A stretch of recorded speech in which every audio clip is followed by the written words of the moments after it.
Martial Pick, Kabanata 5573. Praying Mantis catches Cicada. Sa lumulutang na kontinente kung saan matatagpuan ang pangunahing kampo ng frontline, isang nakamamatay na aura ang pumuno sa hangin. Bagamat wala pang direktang utos na inilabas, lahat ng iba't ibang tropa ay nakaramdam ng pang-aapi. Ito ang amoy ng isang mahusay na labanan.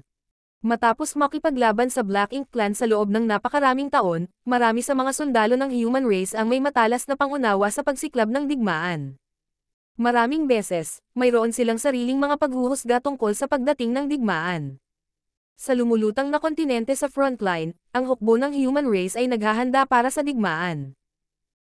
Sa loob ng palasyo, pinanood ni Yang Kai ang pag-alis ng koponan ni Yu-Ram-eng, patungo sa lugar ng pagtitipon ng division. Ang mga ito ay hindi gaanong mga paalala, walang dapat ipag-alala. Ang lahat ng kababaihan ay nasa 7th grade Heaven Opening Realm na ngayon at nakasakay sa battleship na binago ni Bishi.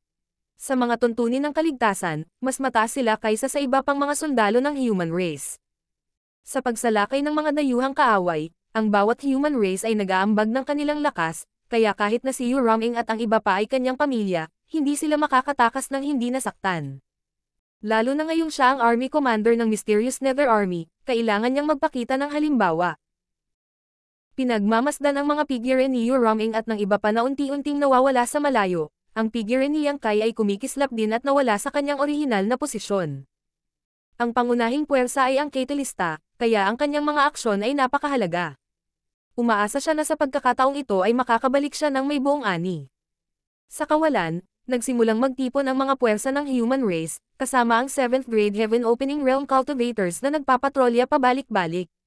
Di nagtagal, ang kawalan ay napuno ng makapal na nakaimpake na mga battleship, bawat isa sa kanila ay isang napakalaking fleet. Sa isang malaking purifying black ink battleship, si Uyang Lai ay nakatayo sa deck, nakatingin sa kawalan, malamig ang kanyang ekspresyon at ang kanyang espiritu ng pakikipaglaban.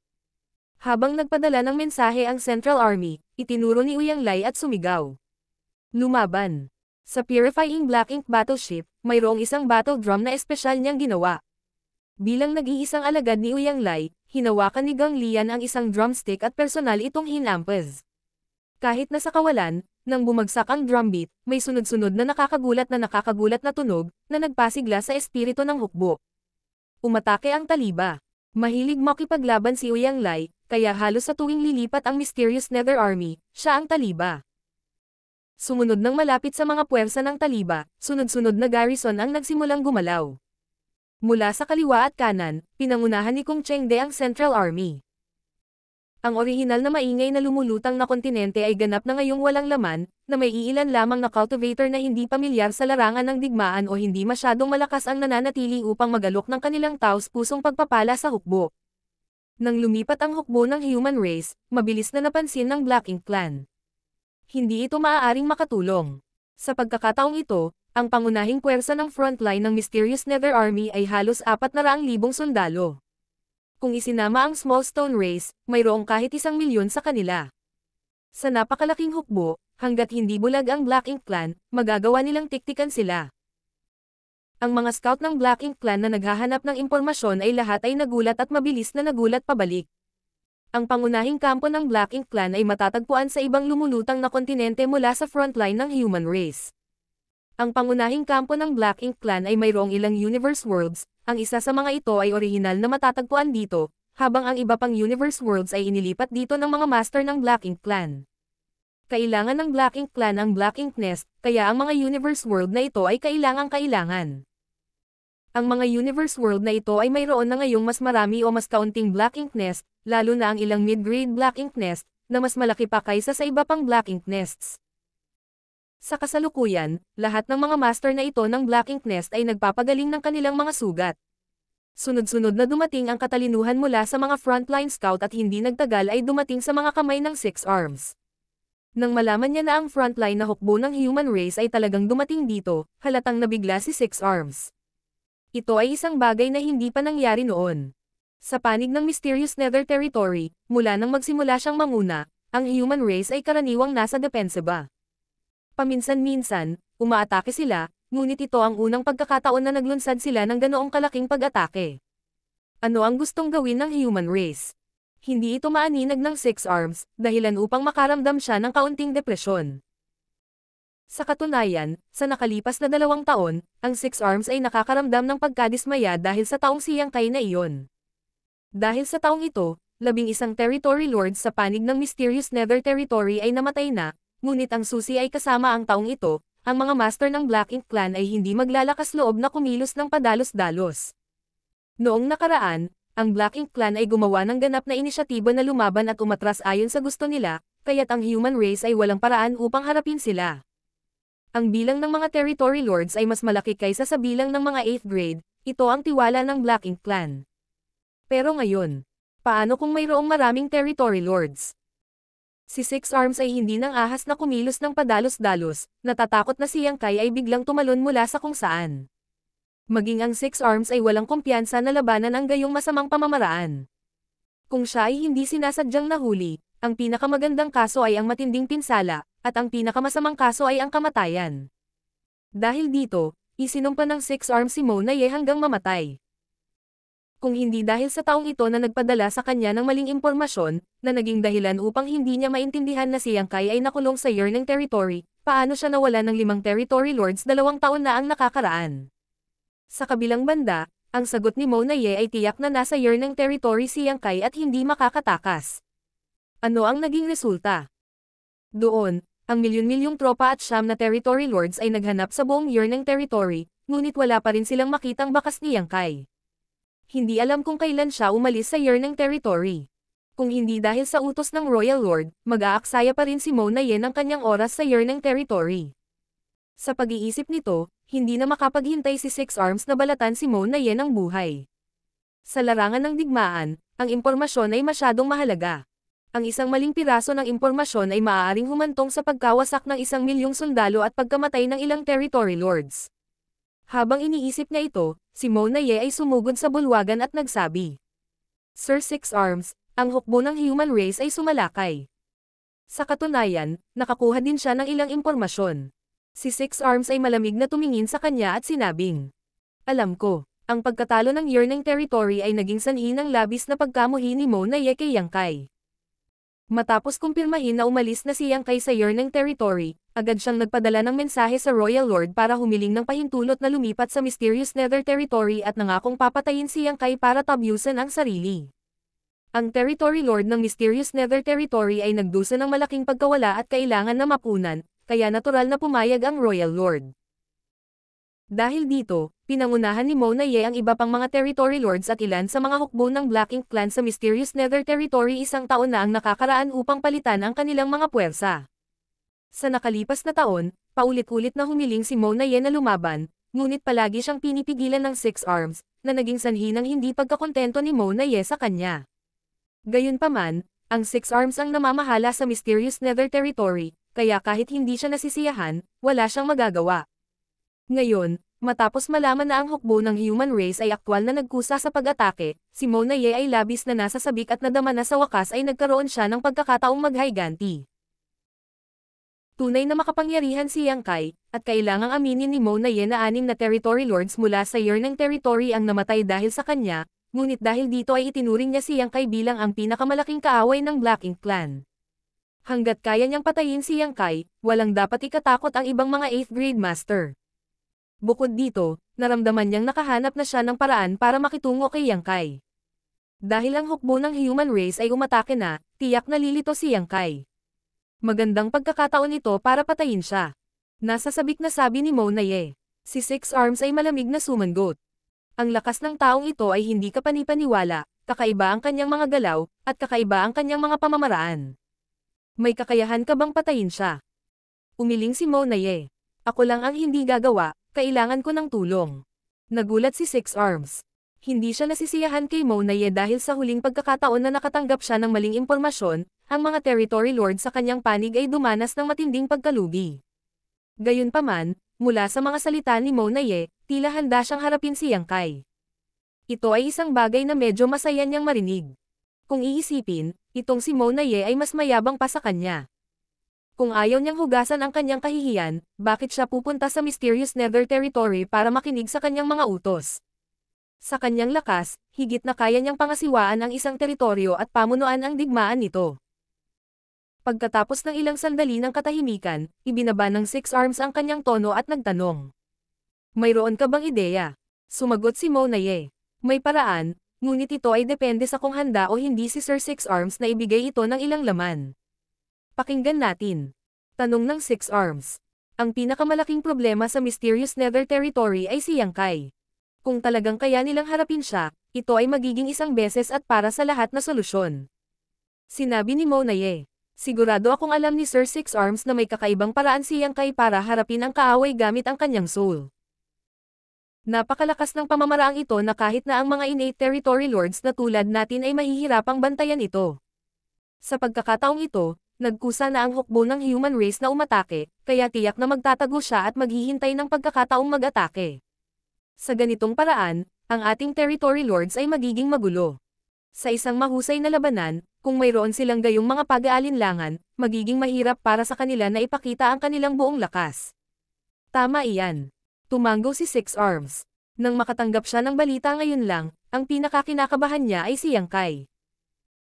Hindi na niya kailangan pang magpadala ng sinuman para mag-imbestiga, alam niyang tiyak na hindi nila mahahanap ang kinaroroonan ni Yang Kai. Gaya nga ng sinabi ni Monaye, ang lalaking ito ay tiyak na magtatago sa anino at makakahanap ng pagkakataon na patayin siya. Sa ganitong tao dito, sino sa Territory Lords ang hindi mag-aalala? Masasabing siya lamang ay sapat na upang lubos na sugpuin ang lakas ng mga nakatataas sa Black Ink Clan. Gayunpaman, ang kanyang mga pamamaraan ay hindi walang gastos. Ayon sa iba't ibang impormasyon na nakuha ko, 3 beses lang niya magagamit ang mga ito sa maikling panahon, at pagkatapos ng 3 beses, hindi na niya ito magagamit muli. Bukod dito, malamang na mapinsala niya ang kanyang sarili. Ang human race ay may kasabihan. Praying mantis catches cicada, hindi alam ng oriole sa likod. Dahil gusto niyang lihim na atakihin ang territory lord, ang kailangan lang nating gawin ay bigyan siya ng pagkakataong umatake, at hindi niya ito palalampasin. Sa sandaling gumawa siya ng isang hakbang, hindi na niya maitatago ang kanyang mga landas. Pagdating ng panahon, pangungunahan ko ang ilang territory lords para salakayin siya. Paano kung malakas siya? Lumiwanag ang mga mata ni Six Arms nang marinig niya ito at tumingin kay Monaye. Si Yang Kai ang mantis, ikaw ba ang oriole? Tumanggo si Monaye. Noon lang tayo magkakaroon ng pagkakataon na mahuli siya. Kung gayon, sino ang magiging cicada? Kailangan niyan ay depende sa mga kaayusan ni Sir Six Arms. Saglit na nag-isip si Six Arms. Dapat sabihin na ang taong Monaye na ito ay medyo matalino.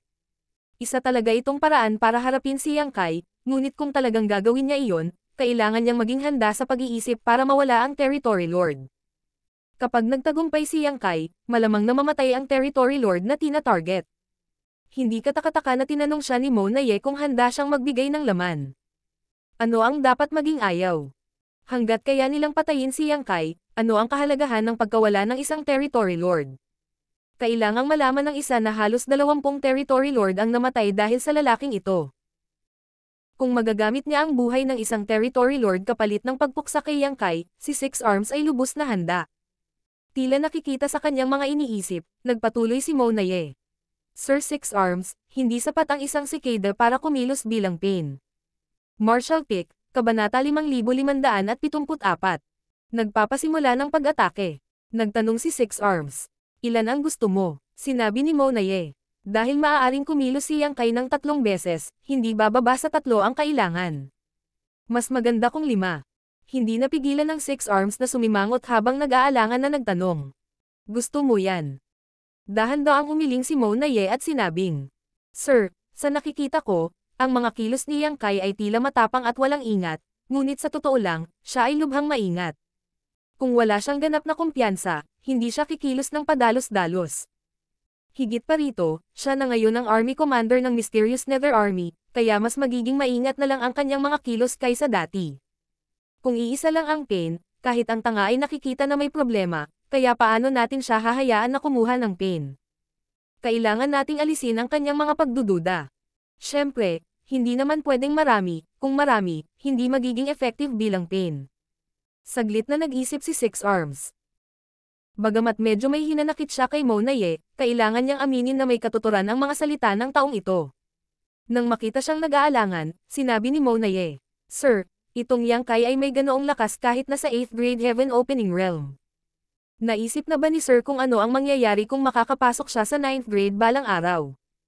Ito ay isang bagay na hindi pa napag-isipan noon ng Six Arms, ngunit pagkatapos ng sandaling pag-isipan, hindi niya maiwasang manginig. Tama, napakalakas na niyang Kai sa 8th grade. Kung talagang nakalusot siya sa 9th grade, ano ang mangyayari? Sa oras na iyon, kahit ang Royal Lord ay hindi niya magiging kalaban. Nang walang anumang pag-aalinlangan, sinabi niya, "Sige, gawin mo na ang iyong paghahanda, may sarili akong pagsasaayos." Bagamat hindi niya nakuha ang sagot na gusto niya, alam ni Mo na Yen na natutokso ang Six Arms. Dahil natukso siya, tiyak na gagawin niya ang gusto niya. Walang lingon-lingon, tumanggo siya at umalis. Makalipas ang ilang sandali, habang naglabas ng mga utos ang Six Arms, nagsimula na ring kumilos ang hukbo ng Black Ink Clan, naghahanda na harapin ang pagsalakay ng human race. Mula sa Black Ink Nest, lumabas ang mga master ng Black Ink Clan na nagpapagaling sa kanilang mga sugat. Magsisimula na ang labanan. Ang mga scout mula sa magkabilang panig ay patuloy na nagbabalik-balik, na nagpapasa ng impormasyong nakuha nila mula sa frontline. Makalipas ang kalahating araw, sa kawalan, ang dalawang dakilang hukbo ng dalawang lahi ay parang dalawang pulutong ng mga balang, na papalapit sa isa't isa. Sa iba't ibang fleet ng human race, isang 7th grade cultivator ang nagpapadala ng mga utos sa bawat isa sa mga squad na siyasatin ang kanilang mga armas at maghanda para sa labanan. Ito ang unang pagkakataon na ang Mysterious Nether Army ay nagsagawa ng inisyatiba upang maglunsad ng isang malakihang pag-atake, at ang kahalagahan ng pag-atake na ito ay hindi pangkaraniwan.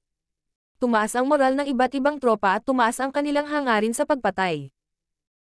Sa isang tiyak na sandali, nang ang dalawang hukbo ay malapit nang makarating sa isang kritikal na punto, ang tunog ng mga tambol ng digmaan ay nahulog mula sa taliba. Sa ilalim ng pamumuno ni Uyang Lai at ilang pang 8th grade human race masters, sinimulan ng mahusay na hukbo ng human race ang kanilang pag-atake. Ang dalawang kaliwat kanang hukbo ay sumunod na malapit sa likuran. Ang malaking labanan ay sumiklab sa isang iglap, at sa sandaling nagbanggaan ang dalawang hukbo, ang buong Mysterious Nether Territory ay tila ng inig habang ang liwanag ng secret techniques and artifacts ay sumisikat, na nagpapaliwanag sa madilim na Mysterious Nether Territory. Maraming battleship ang nagpabalik-balik, nakikipag-ugnayan sa isa't isa para salubungin ang mga papasok na puwersa ng Black Ink Clan. Sa tuwing sumiklab ang isang malaking digmaan, ang human race ay mananaig at papatayin ang hindi mabilang na mga kaaway. Ito ay hindi dahil ang human race ay tunay na makapangyarihan, ngunit sa halip ay dahil ang Black Ink Clan ay paulit-ulit na naglagay ng mahinang kanya na kumpay sa harap nila, ginamit ang mga ito upang maubos ang puwersa ng human race. Sa anumang kaso, para sa Black Ink Clan, maaari silang magkaroon ng maraming cannon fodder hanggat gusto nila.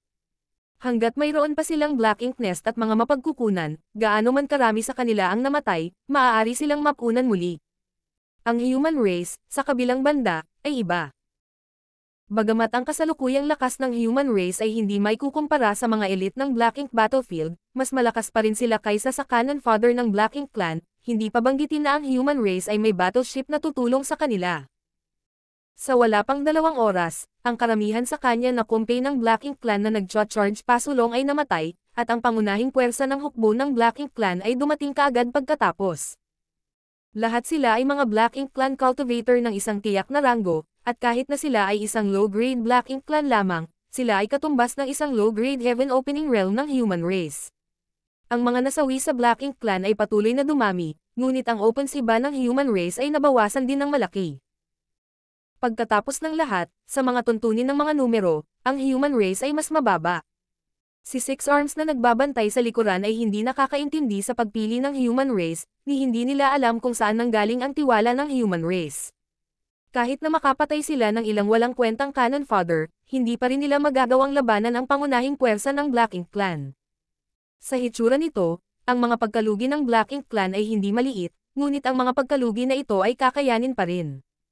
Sa kabilang banda, kung ang human race ay labis na pagod sa kanilang sarili at mapalibutan ng hukbo ng Black Ink Clan, sila ay magdaranas ng matinding pagkatalo. Dahil hindi niya moari, hindi mapakali si Six Arms na isipin iyon. Sa ngayon, nakatuon siya sa paghahanap ng mga bakas ni Yang Kai.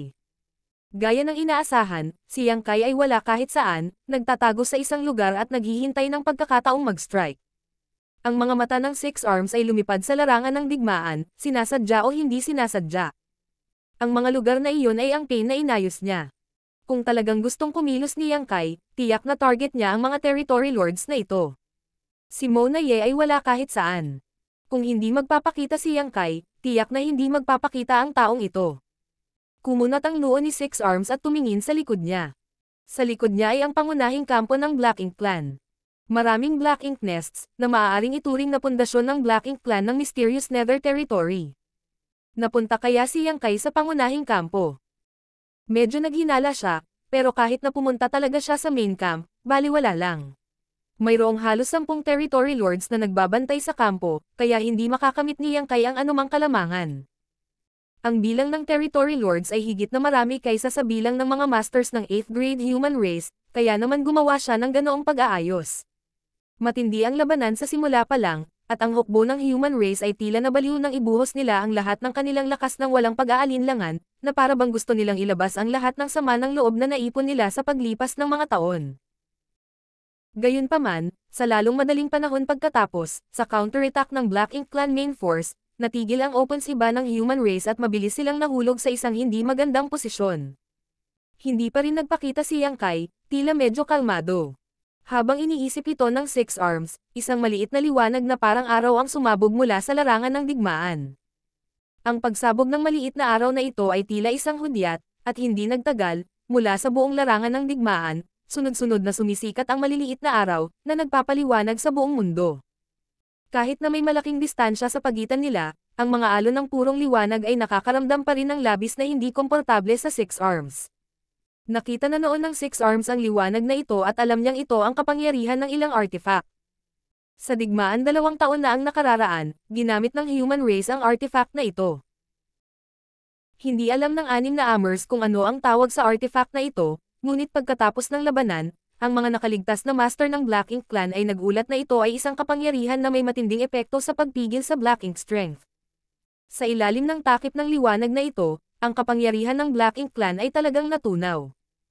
Kung iyon lang, hindi ito malaking bagay, ngunit mayroon ding isang territory lord na nataman ng artifact na ito at agad na nasugatan. Kung hindi siya mabilis na nakatakas, napatay siya ng isang 8th grade human race master. Nang muling lumitaw ang liwanag na ito, naging madilim ang ekspresyon ng Six Arms. Matapos makipaglaban sa Mysterious Nether Army sa loob ng ilang dekada, hindi pa nagagamit ng human race ang ganitong uri ng artifact. 2 taon na ang nakalipas, ito ang unang pagkakataon na marami sa Black Ink Clan ang natalo. Gayunpaman, hindi gaanong kumikilos ang human race sa oras na iyon, at ang Black Ink Clan ay hindi masyadong nasawi. Gayunpaman, ang kasalukuyang sitwasyon ay tila medyo wala. Ang dalisay na mga sinag ng liwanag ay patuloy na sumabog mula sa lahat ng sulok ng larangan ng digmaan, bawat isa sa kanila ay sumasakop sa isang malawak na kalawakan. Paano magkakaroon ng napakaraming artifact ang human race? Bakit hindi nila ito ginamit noon? Bagamat hindi niya ito maisip, alam ng Six Arms na ito ang trump card na pananggahasang gamitin ng human race para maglunsad ng pag-atake. Ito ay dahil pagkatapos ng pagsabog ng liwanag, ang hukbo ng human race, na unti-unting nahulog sa isang hindi magandang posisyon, ay biglang naging mabangis, na naging dahilan upang ang hukbo ng Black Ink Clan ay hindi man lang maiangat ang kanilang mga ulo. Mayroong kahit ilang territory lords na nasugatan, at ang bilang ng feudal lords na namatay dahil sa artifact na ito ay hindi mabilang. Kahit gaano pa karami sa mas mababang ranggo na Black Ink Clans ang namatay, ang puso ng Six Arms ay hindi kumikirot, ngunit iba ang mga feudal lords. Ang bawat isa sa mga feudal lord na ito ay hindi madaling lumaki, ang Black Ink Clan ay umaasa na ngayon sa mga feudal lords na ito upang maging territory lords at pagkatapos ay royal lords.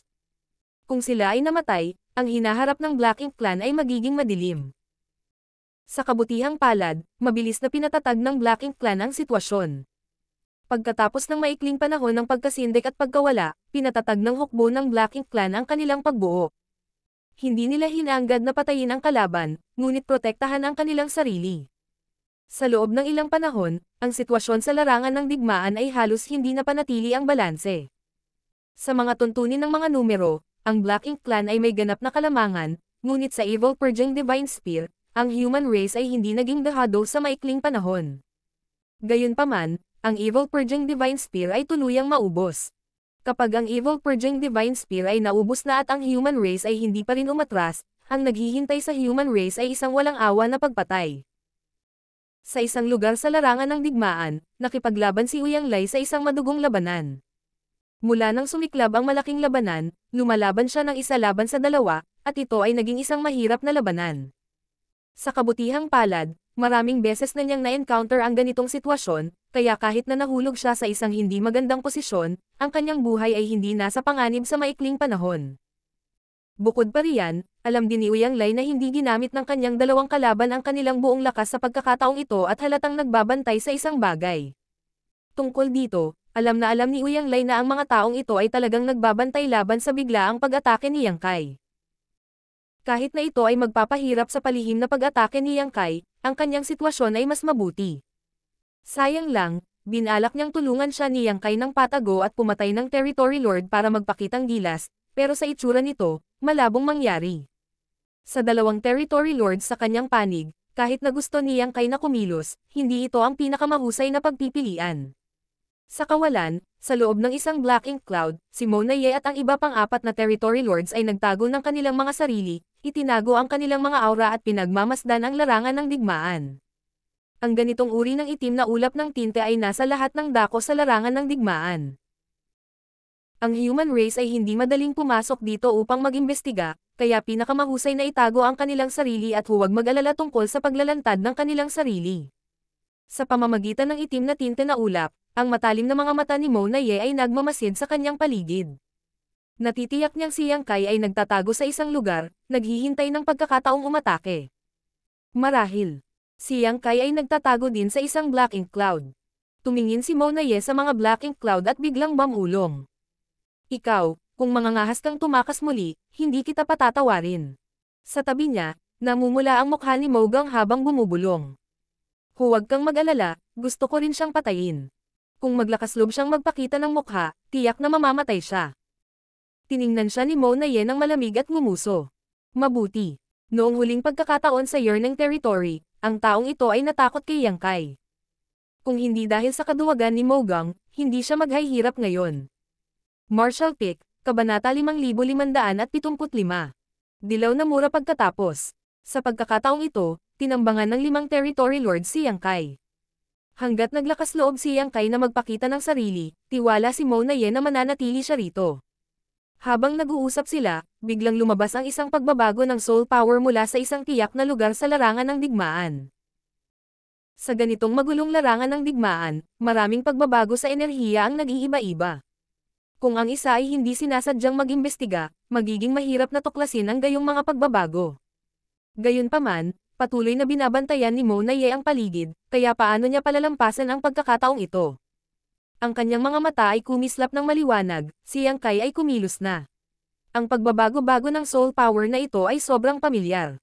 Sa Yearning Territory, sa tuwing maglulunsad ng palihim na pag-atake si Yang Kai, lilito ang gayong mga pagbabago. Agad siyang tumingin sa pinagmumulan ng pagbabago-bago ng enerhiya at nakita ang figure ni Yang Kai na nagmamadaling lumabas mula sa isang Black Ink Cloud. Oo naman, ang taong ito ay nagtatago sa loob ng Black Ink Cloud. Kanina pa pinapansin ni Mona Ye ang Black Ink Cloud, ngunit hindi niya alam kung kailan nagtago ang kabilang partido sa loob, kaya palihim na lamang siyang napabuntong hininga sa pagiging misteryoso ng lalaking ito. Nakita rin ito ng iba pang 4 na Territory Lords at susugod na sana, ngunit itinaas ni Mona Ye ang kanyang kamay at pinigilan sila. Teka! Nataranta ang mga Territory Lords. Nagtago sila rito para tambangan si Yang Kai, ngunit ngayong nagpakita na siya, ano pa ang hinihintay nila? Si Mona Ye ay orihinal na walang balak na magpaliwanag pa, ngunit matyaga pa rin niyang sinabi. Ang kanyang pamamaraan ay maaaring gamitin ng 3 beses. Wala siyang masyadong sinabi, pero naintindihan agad ng Territory Lords. Si Mona Ye ay medyo mapanlin lang. Halatang hinihintay niya si Yang Kai na gamitin ang kanyang mga killing moves sa ibang Territory Lords.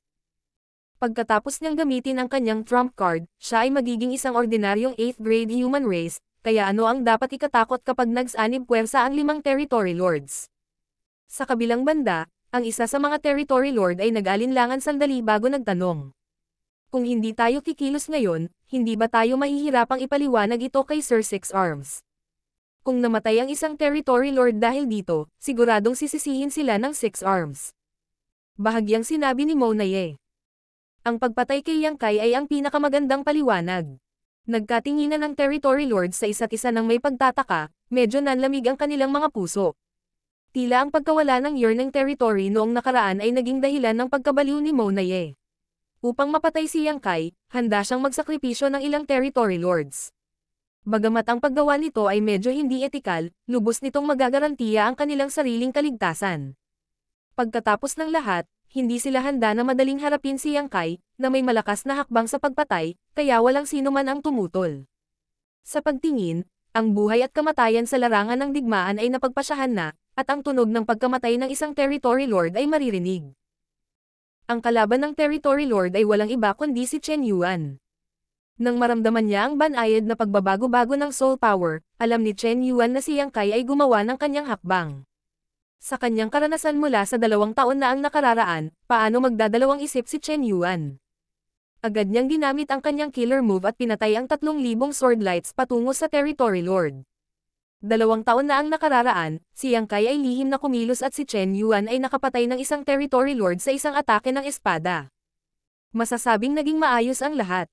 Gayunpaman, sa pagkakataong ito, halatang nagbabantay ang territory lord. Nabigo ang pag-atake ni Chen Yuan na pumatay sa kanyang kalaban, na nagdulot lamang sa kanya ng matinding pinsala. Sa kabutihang palad, dumating si Yang Kai sa tamang oras at sinaksak ang territory lord gamit ang kanyang sibat. Muling iniwas ni Chen Yuan ang kanyang espada at pinutol ang ulo ng territory lord. Bago namatay ang territory lord, tila may minumura siya, puno ng hinanakit ang mga mata niya, ngunit hindi mapakali si Chen Yuan sa kanya. Pagtingin sa itaas, si Yang Kai ay wala kahit saan, nagtatago sa isang lugar. Itinaas ang kanyang espada, tumalikod siya at sumugod patungo sa ibang 8th grade at territory lords, para tumulong. Ang 8th grade ay kinubkob ng 2 territory lords, kaya kahit nagamitin niya ang kanyang evil purging divine spear, siya ay nasa panganib pa rin. Ang hindi niya alam ay bago namatay ang territory lord, sinumpa niya si Mona Ye. Ayon sa mga tagubili na natanggap niya mula sa Six Arms, sa sandaling lumitaw si Yang Kai, si Mona Ye ay agad natutulong sa kanya. Alam din niya na siya ay isang pain na inayos ng Six Arms para akitin si Yang Kai na salakayin siya, kaya palagi siyang nagbabantay at pinoprotektahan ang kanyang soul. Ang pag-atake ng soul-shattering spike ay hindi ganap na nagpapahina sa kanya, kaya hindi siya nagawang patayin ni Chen Yuan tulad ng ginawa niya 2 taon na ang nakakaraan. Kung tinulungan siya ni Mona Ye sa tamang panahon, maaaring hindi siya namatay, ngunit hindi pa nagpakita si Mona Ye, kaya paanong hindi siya magmumura? Ang pagkamatay ng isang territory lord ay nakaapekto sa buong larangan ng digmaan. Sa orihinal, ang territory lords ay nakabantay laban sa palihim na pag-atake ni Yang Kai, ni hindi man lang ng ahas na gamitin ang kanilang buong lakas laban sa isang 8th grade human race master, natatakot na biglang lumitaw si Yang Kai at atakihin sila, ngunit gaano man sila sinubukang ipagtanggol ang kanilang sarili, namatay pa rin ang isa sa mga territory lords. Sa pagkakataong ito, nakaramdam ng panganib ang lahat, lalo na ang mga territory lords na inayos na maging pain ng Six Arms, lahat sila ay nagnanais na makabuntot at tumakas. Sa loob ng itim na tinte na ulap, si Mona Ye ay natigilan din. Noong una ay naisip niya na hanggat nalantad ang kinaroroonan ni Yang Kai, walang paraan para makapagtago siya, kaya nagpa siya siyang maghintay hanggang maubos ni Yang Kai ang lahat ng kanyang mga hakbang sa pagpatay bago siya haharapin. Bagamat maganda ang ideyang ito, hindi kailanman naisip ni Mona Ye na pagkatapos na lumitaw si Yang Kai upang patayin ang kanyang mga kaaway, agad siyang mawawala. Para siyang nawala sa manipis na hangin. Ang pangunahing dahilan ay ang taong ito ay nagtagumpay ng masyadong mabilis. Wala pang 3 paghinga pagkatapos niyang lumitaw, nakipagtulungan siya sa isa pang 8th grade human race cultivator upang kainin ang pain, na naging imposible para kay Mona Ye na masubaybayan siya. Ang kanyang ekspresyon ay biglang naging sobrang pangit nang bigla niyang napagtanto na ang kanyang mga naiisip ay maaaring masyadong walang muwang. Ang pag-unlad ng sitwasyon ay hindi ang kanyang naisip. Kung ang kinaroroonan ng kabilang partido ay napaka-aylap, paano niya masusubaybayan siya? Sa sandaling ito, isa pang soul power fluctuation ang lumitaw at agad na tumingin si Mona Ye sa direksyon na iyon, at nakitang lumitaw muli si Yang Kai. Hindi na makaupo si Mona Ye at sumigaw ng, "Pumunta ka." Nang matapos siyang magsalita, sumugod siya at dali-dali siyang hinabol ng 4 na territory lords. Sa sandaling ito, si Yang Kai at isang 8th grade human race cultivator ay nagtutulungan upang bambahin ang isang territory lord. Ang Azure Dragon Spear ay lumipad pabalik-balik, na nag-iwan ng madugong mga butas sa katawan ng territory lord. Ang soul-shattering spike ay talagang madaling harapin. Kapag nagpasya ang Territory Lords na protektahan ang kanilang mga kaluluwa, ang kapangyarihan ng soul-shattering spike ay lubos na mababawasan, ngunit ano? Sa isang labanan sa buhay o kamatayan, ang anumang kapintasan ay maaaring humantong sa isang mapaminsalang wakas. Ang isang 8th grade human race cultivator ay hindi isang taong dapat ipagwalang bahala. Kapag nakahanap na sila ng pagkakataon, agad na masisira ang pagkapatas. At pagkatapos na tamaan ng soul-shattering spike, sa sandaling manginig ang isang isip, ito ang naging pinakamalaking depekto. Mabilis na sumunod si Yang Kai. Sa mundong ito, paano malalabanan ng isang Territory Lord ang pinagsamang lakas niya at ng isa pang 8th grade human race master? Ang pagpatay sa pangalawang Territory Lord na ito ay tumagal ng ilang oras, at pagkaraan ng humigit kumulang 10 paghinga ng oras, biglang naramdaman ni Yang Kai ang ilang matatalim na aura na nakalock sa kanya. Pagtingin niya sa itaas, nakita niya ang 5 Territory Lords na sumugod, 3 sa kanila. Parang pamilyar. Hindi ba ito ang mga nakatagpo niya sa Year ng Territory? Mayroon ding tinatawag na Mogang. 5 Territory Lords na nagtutulungan, talagang mataas ang tingin nila sa kanya. Napangisi si Yang Kai sa kanyang puso nang mapagtanto niyang ang 5 taong ito ay malamang na pinupuntirya siya, kung hindi, walang dahilan para direktang sumugod sila sa kanya. Halatang nakita din ito ng 8th grade at sinabing may mahigpit na ekspresyon. Sir, umalis ka muna, haharanggan ko sila. Sumigaw si Yang Kai. I-block kung ano, tulungan mo ang iba. Sa 5 Territory Lords na nagtutulungan, ang sinumang hamarang sa kanilang daan ay mamamatay, at hindi siya nang ahas na madaling harapin sila. Nang marinig ito, ang master ng 8th grade ay hindi nag-atubili. Tulad ni Chen Yuan dati, lumipad siya patungo sa kalapit na larangan ng digmaan. Sa pagkakataong ito, hindi ginamit ni Yang Kai ang kanyang Space Principle, sa halip ay sumulyap sa 5 Territory Lords na humahabol sa kanya bago sumugod sa ibang direksyon. May pain din doon na inayos ng 6 arms. Dahil ito ay isang pain, natural nitong naakit ang atensyon ni Yang Kai. Tulad ng 2 Territory Lords na napatay noon, itong Territory Lord ay nakikipaglaban din sa isang 8th grade human race cultivator. Sa pamamagitan lamang nito ay maituturing siyang pain. May kabuuang 5 ganoong pain sa larangan ng digmaan, kinuha ng 6 arms ang payo ni Mo Naye. Sa iba pang labanan ng 8th grade at Territory Lords, karamihan sa kanila ay nakikipaglaban sa mga grupo, tulad ng Uyang Lai, 1 laban sa 2, at 2 laban sa 3. Sa madaling salita, dehado ang human race. Sa kabutihang palad, sa pagkakataong ito, mayroon pa ring sapat na lakas ang Territory Lords upang ipagtanggol ang kanilang sarili laban sa mga palihim na pag-atake, at ang mga amo ng human race ay mayroon ding Evil Purging Divine Spear upang ipagtanggol ang kanilang sarili, kaya hindi masyadong masama ang sitwasyon. Kung sila ang magkukusa sa pag-atake, ang human race 8th grade ay walang anumang reinforcements, at malaki ang posibilidad na sila ay makaranas ng matinding pagkatalo. Sa buong larangan ng digmaan, lahat ng Territory Lords ay nakabantay sa mga galaw ni Yang Kai. Sa maikling panahon, 2 Territory Lord ang bumagsak, dahilan para manginig sa takot ang mga Territory Lord. Sa pinakamalapit na lugar ng pain, nakita si Yang Kai na sumusugod sa kanya na may layuning pumatay, ang Territory Lord ay wala na sa mood na lumaban at agad na hinikayat ang kanyang lakas na tumakas.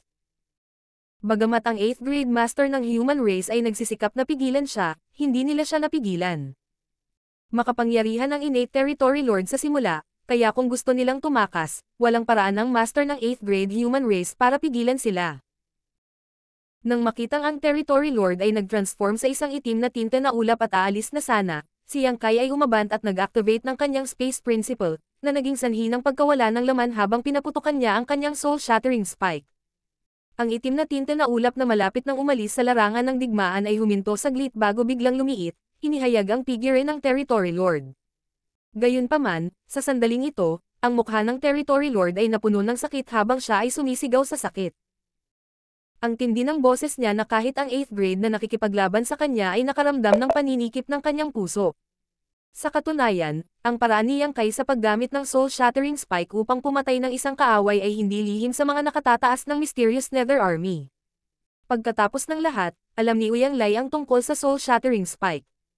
Alam din nila na sa tuwing umaatake si Yang Kai ng ganito, mawawasak ang kanyang kaluluwa, ngunit kakaunti ang mga tao ang personal na nakaranas ng ganoong sakit na nakakasakit sa puso. Bagamat hindi pa niya ito naramdaman noon, naiisip niya ang reaksyon ng Territory Lord na ito pagkatapos kainin ang soul-shattering spike. Sinasabi na ang bagay na ito ay maaaring makapinsala sa kaaway at sa sarili, at kapag ginamit, ang magkabilang panig ay magdaranas ng parehong sakit. Napakasakit ng Territory Lord kaya gusto niyang mamatay, ngunit kahit na mapatla ang mukha ni Yang Kai, hindi siya umimik. Ang ganitong uri ng pagpupursige at pagtitiis ay isang bagay na kahit isang 8th grade human race master ay magagalaw. Nagbayad si Yang Kai ng napakabigat na halaga, kung hahayaan niyang makatakas ang kaaway, talagang isang biro iyon. Ang mukha ng 8th grade master na ito ay lumubog habang agad niyang ipinatawag ang kanyang divine ability manifestation. Lalabas na siya. Hindi tulad ng Golden Crow casting son ni Yang Kai, at Myriad Sword Dragons Venerable ni Feng Ying, ang divine ability manifestation ng 8th grade master na ito ay mas marangal. Ito ay talagang isang kalahating tao na multo na naglalabas ng nakakasilaw na gintong liwanag at naglalabas ng nakakatakot na aura, na parang isang sinaunang Diyos ang bumaba. Ang kalahating tao na multo ay nakatayo sa likod ng 8th grade, may hawak na mahabang espada na katulad niya, ngunit mas malaki pa ang espada. Ang 8th grade na ito ay iwinagayway ang kanyang espada, at itinaas din ng multo ang kamay nito at ibinaba ang espada nito. Ang walang laman ay naputol, at ang black ink strength ay nawala. Isang bitek ang lumitaw sa katawan ng Territory Lord at agad siyang naputol sa kalahati. Martial Pick, Kabanata 5576. Kinubkob at hinahabol upang harangan. Ang puso ng 8th grade master ay napuno ng kagalakan habang siya ay nagtagumpay, ngunit bago siya makapagsaya, ang boses ni Yang Kai ay umalangaw-ngaw sa kanyang tainga. Sa muling pagtingala, si Yang Kai ay nasa malayo na. Kasabay nito, mabilis na lumapit ang ilang malalakas na aura. Ang 8th grade na ito ay lumingon at nakita ang mga figure ng 5 Territory Lord kasama si Mo Naye. Hindi niya napigil ang tumalon sa takot at nagmamadaling tumakas sa kabilang direksyon mula kay Yang Kai. Si Mo Naye at ang iba pa ay halatang hindi interesado sa 8th grade na ito, ang target lang nila ay si Yang Kai. Sa panig ng Mysterious Nether Territory, napakaraming Territory Lords ang bumagsak dahil kay Yang Kai.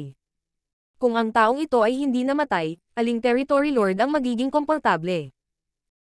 Bukod dito, ginamit na ni Yang Kai ang kanyang killer move ng 3 beses na magkakasunod, at 3 Territory Lords ang namatay dahil dito, kaya wala na siyang lakas para gamitin ito. Katumbas ito ng tigre na nabunot ang mga pangil, kaya paano matatakot si Mo Naye at ang iba pang Territory Lords? Ito ay isang pambihirang pagkakataon, kung hindi nila mapatay si Yang Kai sa pagkakataong ito, sino ang nakakaalam kung may susunod pa? Sa makatuwid, pinangunahan ni Mo Naye ang iba pang 4 na Territory Lords upang ituloy si Yang Kai. Habang tumatakbo sila, tinawid nila ang malawak na larangan ng digmaan. Mula sa larangan ng digmaan sa likuran nila, maririnig ang tunog ng mga hampas ng tambol ng human race. Ang ritmo ay malinaw at malakas, at hindi alam kung anong uri ng utos ang kanilang inilalabas. Gayunpaman, paano ito magiging pakialam ng 5 Territory Lords? Lahat ng 5 pares ng mga mata ay nakatingin kay Yang Kai. Pagkaraan ng ilang sandali, naging pangit ang ekspresyon ni Mo Naye. Bigla niyang napagtanto na kahit naging walang ngipin na tigre si Yang Kai, wala silang magagawa sa kanya. Ang pangunahing bagay ay ang taong ito ay masyadong mabilis at hindi nila siya maabutin, kaya hindi nila siya maaaring patayin kahit na gusto nila. Nang gustong tumakas ng isang innate Territory Lord, walang magawa ang isang 8th grade Heaven Opening Realm Master na pigilan sila. Katulad nito, kung ang Master ng 8th grade ay gustong tumakas, ang Territory Lords ay walang magandang paraan para pigilan sila. Ito rin ang dahilan kung bakit hindi maraming 8th grade at Territory Lords ang bumagsak sa larangan ng digmaan sa nakalipas na ilang dekada.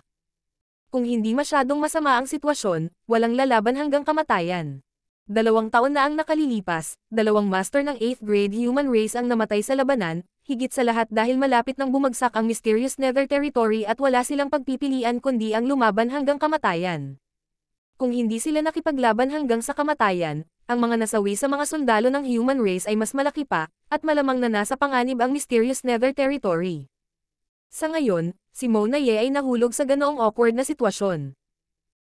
Sa pagtutulungan ng 5 Territory Lords, talagang may pagkakataon na mapatay nila si Yang Kai, ngunit ang susi ay hindi man lang sinubukan ng kabilang partido na labanan sila at tumakas lang. Naging dahilan ito upang si Mo Naye ay walang mailabas na galit. Sa pagkakataong ito, siya ang nagbigay ng diskarte sa 6 arms, kaya medyo cooperative ang 6 arms. Gayunpaman, 3 Territory Lord ang namatay dahil dito, kaya kung wala silang mapapala, tiyak na magagalit si 6 arms. Hindi siya natatakot sa Six Arms, ngunit ngayong nasa ilalim na siya ng kanyang utos, baka matarget siya sa hinaharap. Walang magawa, naitaas lang niya ang kanyang kamay at naglabas ng napakaliit na pugad ng tinta, halos kasing laki ng kanyang palad. Ang ganitong uri ng pugad ng tinta ay hindi pa ganap na napisa, kaya natural na wala itong kakayahang pangalagaan ang Black Ink Clan, ngunit kung ito ay ginagamit lamang para sa komunikasyon, kaya hindi ito mahalaga. Isa lamang itong low-grade Black Ink Nest na ginagamit para sa komunikasyon, kaya hindi ito masyadong mataas. Lumakas ang Divine Sense ni Mona Ye habang ginagamit niya ang Black Ink Nest sa kanyang kamay para magpadala ng mensahe. Dahil hindi niya ito mahabol, humingi na lang siya ng tulong. Makalipas ang ilang sandali, mula sa pangunahing kampo ng Black Ink Clan sa isang Universe World, lumipad sa kalangitan ang tatlo sa Territory Lords na nanatili upang bantayan ang kampo. Ang puso ni Mona Ye ay napuno ng depresyon habang ginagawa niya ang lahat ng uri ng pagsasaayos, ngunit si Yang Kai, na tumatakas sa kanyang harapan, ay lubos na nakaka-relax. Kahit na ang paggamit ng soul-shattering spike ay nagbigay sa kanya ng sakit ng ulo, sanay na siya sa ganitong uri ng bagay, kaya hindi ito gaanong nakaapekto sa kanya. Sa karamihan, ang kanyang lakas ay bahagyang mababawasan. Sa ngayon, hindi niya magagamit ang soul-shattering spike, kaya hindi siya mapakali na makipagkulitin sa Territory Lords. Ang pangunahing dahilan kung bakit gusto niyang tumakas ay para akitin ang 5 Territory Lords na ito palayo. Ayon sa orihinal na plano, ang hukbo ng human race ay dapat umatras sa sandaling ito. Walang masyadong evil purging divine spear, at kapag sila ay naubos, ang hukbo ng human race na nagkusa sa pag-atake ay hindi magiging katugma ng Black Ink Clan. Narinig na niya ang tunog ng tambol ng digmaan para umatras. Kung walang 5 Territory Lords, magiging mas madali para sa hukbo na umatras. Sa katunayan, kung gusto niya, maaari niyang gamitin ang kanyang Space Principle upang makatakas mula sa mga humahabol sa kanyang likuran. Paano kung ang 5 Territory Lords ay nalock sa kanya? Noon, kahit ang Royal Lords ay walang magawa sa kanya, lalo pa ang 5 Territory Lords. Dahil maaari siyang makatakas anumang oras, natural na walang dapat ikatakot si Yang Kai, kaya hinayaan na lang niya silang sumunod sa kanyang likuran. Pagkaraan ng ilang sandali, biglang may naramdaman si Yang Kai at tumangala, malabong naramdaman ang isang malakas na aura na papalapit sa kanya. Bumilis ang tibok ng puso niya. May nakaharang sa unahan. Mabilis siyang lumingon. Gayunpaman, makalipas ang ilang sandali, isa pang Territory Lord ang nagpakita sa kanyang harapan. Muli siyang lumingon. Pagkalipas ng 2 oras, biglang huminto si Yang Kai sa himpapawid at lumingon. Tuwang-tuwa si Mona Ye. Hindi niya sinayang ang kanyang pagsisikap sa pagpapadala ng mensahe sa Territory Lord sa pangunahing kampo upang tulungan siya, kaya't wala nang matatakbuhan si Yang Kai. Tingnan natin kung paano ka mamatay ngayon. Kudlit. Mula sa malayo, ang mga aura ng Territory Lords ay nakalock kay Yang Kai na parang mga tanikala. Kung maglakas loob siyang kumilos ng padalos-dalos, dadanasan niya ang isang marahas na bagyo. Habang umiikli ang distansya sa pagitan nila, bahagyang nakikita ni Mona Ye ang figure ni Yang Kai. Pagtingin nila sa malayo, nagtama ang kanilang mga mata. Napuno ng apoy ang mga mata ni Mona Ye, ngunit bakas din sa mukha niya ang kagalakan, na parang malapit na siyang magtagumpay. Sa kabilang banda, kalmado ang ekspresyon ni Yang Kai. Ibinuka niya ang kanyang bibig, ngunit hindi narinig ni Mona Ye ang kanyang sinasabi, malabo lamang niyang hulaan na tinatawag siyang tulala.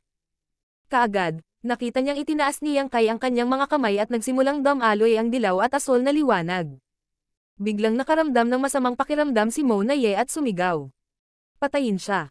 Sa sandaling matapos siyang magsalita, ang kanyang chi ay lumundag at namuo sa isang malakas at purong secret technique na bumaril kay Yang Kai. Maraming mga Territory Lords sa tabi niya ang sumalakay din. Sa isang iglap, nabaligtad ang mundo. Gayunpaman, biglang bumilis ang tibok ng puso ni Mona Ye dahil sa sandaling umatake sila, ang dilaw at asol na kulay ay biglang nagbago sa purong puting liwanag. Sa ilalim ng puting liwanag na ito, ang mga aura ng mga Territory Lord na ito na nakalock kay Yang Kai ay sunod-sunod na naputol, at hindi nagtagal, nawala sa kanila ang aura ni Yang Kai. Nang tumira ang alikabok, ang 8 Territory Lords ay nagtipon-tipon, ngunit may mga bakas pa rin ng figure ni Yang Kai sa harapan nila, at isang mahinang pagbabago-bago ng Space Force na nananatili pa rin sa hangin. Sa pagtingin sa isa't isa, si Mona Ye ay parang isang babae na nawalan ng pamilya. Sa oras na bumalik si Yang Kai sa frontline camp, ang hukbo ng human race ay umatras na. Dahil ito ay isang malakihang pag-urong, kahit na walang humpay na ituloy sila ng Black Ink Clan, hindi sila magkakaroon ng anumang kalamangan. Sa kabilang banda, sa human race na walang pakialam sa kanilang pagkatalo, at sa tulong ng hindi mabilang na evil purging divine spear, ang Black Ink Clan ay dumanas ng maraming casualty. Nang makitang lumitaw si Yang Kai, ang grupo ng mga master ng 8th grade ay mabilis na lumapit at ikinuyom ang kanilang mga kamao. Luminggaling si Yang Kai sa paligid at nakitang wala sa mga 8th grade master ang nawawala, ngunit karamihan sa kanila ay nasugatan pa rin. Bahagyang tumango, sinabi niya. Lahat ng nasugatan na 8th grade ay magpapagaling sa iyong pinsala. Sa ngayon, hindi tayo sasabak sa anumang labanan. Inutusan ng mga artifact refiner sa hukbo na pinuhin ang evil purging divine spear. Oo, tumango ang lahat. Ikinaway ni Yang Kai ang kanyang kamay. Pumunta ka, gagamutin ko rin ang aking mga sugat. Pagkasabi nito, diretso siyang naglakad patungo sa kanyang palasyo. Naiwan ang isang grupo ng mga master ng 8th grade na medyo hindi nasisiyahan. Sa pagkakaroon ng pagtatanggol sa mysterious Nether Territory sa loob ng mga dekada, ang labanang ito ay masasabing pinakakasya siya, at ito rin ang unang pagkakataon na naglunsad ang human race ng malawakang pag-atake. Noong nakaraan, palaging may mga labanan na tumagal ng 12-12 ng araw o kahit kalahating taon, ngunit sa labanang ito, mula sa simula ng labanan sa Black Ink Clan hanggang sa umatras ang buong hukbo, kalahating araw lang ang lumipas. Masasabing kasing bilis ng kidlat at kasing bilis ng hangin ang labanang ito, ngunit napakaganda ng resulta. Tanging ang Territory Lord lamang ang may 3 nasawi, at ang Black Ink Clan sa ibaba ng Territory Lord ay nagdusa ng hindi bababa sa 1,000,000 casualty. Bagamat karamihan sa kanila ay kumpi ng kanyan, ang ilan sa kanila ay mga feudal lords. Bagaman mayroong ilang mga casualty sa panig ng Mysterious Nether Army, kumpara sa mga nadagdag, sila ay baliwala. Ang lahat ng ito ay salamat sa evil purging divine spear. Ang pagkukusa sa pag-atake ng walang anumang reinforcements ay lubhang mapanganib para sa hukbo ng human race. Noong nakaraan, ang human race ay palaging umaasa sa iba't ibang kaayusan upang labanan ang mga pag-atake ng Black Ink Clan, ngunit ang paraan ng digmaan ay nagpatuloy sa pagpapalawak ng landas ng Black Ink battlefield. Hindi naman sa ayaw ng mga 8th grade masters na magkusa na umatake, kaya lang wala silang puhunan o lakas ng loob na gawin iyon. Gayunpaman, ang evil purging divine spear ay nakabawi sa pagkukulang na ito. Ang pagkontrol sa evil purging divine spear sa lahat ng bagay ay lubos na napigilan ang hukbo ng Black Ink Clan. Sa labanang ito lamang, naubos na ng buong Mysterious Nether Army ang lahat ng evil purging divine spear na naipon nila sa nakalipas na 2 taon. Ito ay tumagal lamang ng kalahating araw. Kung ang hukbo ng human race ay hindi umatras sa oras, nang walang pagsugpo sa evil purging divine spear, tiyak na tataas ang kanilang pagkatalo. Kung ikukumpara sa mga natamo ng hukbo ng human race, ang 3 territory lords ang pinakamalaking tagumpay sa pagkakataong ito. Kahit gaano pa karami sa mga hukbo ng Black Ink Clan ang namatay, kung hindi namatay ang territory lords, wala itong silbi. Ang territory lords ay ang nangungunang puwersa ng Black Ink Clan. Kung isang araw ay magagawa nilang lipulin ang lahat ng Black Ink Clan territory lords sa Mysterious Nether Territory na ito, kahit gaano pa karami ang hukbo ng Black Ink Clan, wala silang halaga. Bata pa ang army commander at napaka-promising. Sa isang solong soul-shattering spike, agad na nalante ang territory lord na iyon. Sa isang hiwa, ang territory lord na iyon ay pinugutan ng ulo na parang melon. Naalala ni Chen Yuan ang eksena ng nakaraang labanan at kumukulo pa rin ang kanyang dugo. 2 taon na ang nakararaan, napatay niya ang isang territory lord sa tulong ni Yang Kai, at ngayon, sa malaking labanang ito, napatay niya ang isa pa. Oo, ang soul-shattering spike ay ang pinakamahusay na sandata laban sa isang territory lord. Matapos ang territory lord na nakipaglaban sa akin ay tinamaan ng soul-shattering spike, humigit kumulang 30% ng kanyang lakas ang nawala. Gusto niyang tumakas, ngunit dumating ang army commander at pinigilan siya. Matapang at walang kapantay ang army commander, ligtas din siyang nakatakas sa 5 territory lords. Tunay na kahanga-hanga. Ang grupo ng mga masters ng 8th grade ay nagdaldala na parang mga bata na hindi pa nakikita ang mundo, umaawit ng mga papuri sa mundo. Hindi naman sa gusto nilang magyabang, ngunit pagkarating ni Yang Kai, ang malagim na sitwasyon sa Mysterious Nether Territory ay biglang bumukas, kaya wala silang pagpipilian kundi tanggapin ito. Napakalakas ng soul-shattering spike, iniisip ko kung kaya ba natin itong linangin. May nagtanong. Kung may sikat ang bagay na ito ay katumbas ng kontribusyon sa mundo. Sa hinaharap, kapag nakikitungo sa territory lords, madali nilang mapapatay ang mga ito gamit ang soul-shattering spike. Narinig ko na ang diskarteng ito ay nangangailangan ng paggamit ng isang espesyal na artifact, at ang presyo para magamit ito ay masyadong mataas. Ang magkabilang panig ay kailangang tiisin ang sakit ng kanilang kaluluwa na napunit, kaya hindi ito angkop para sa karaniwang paggamit.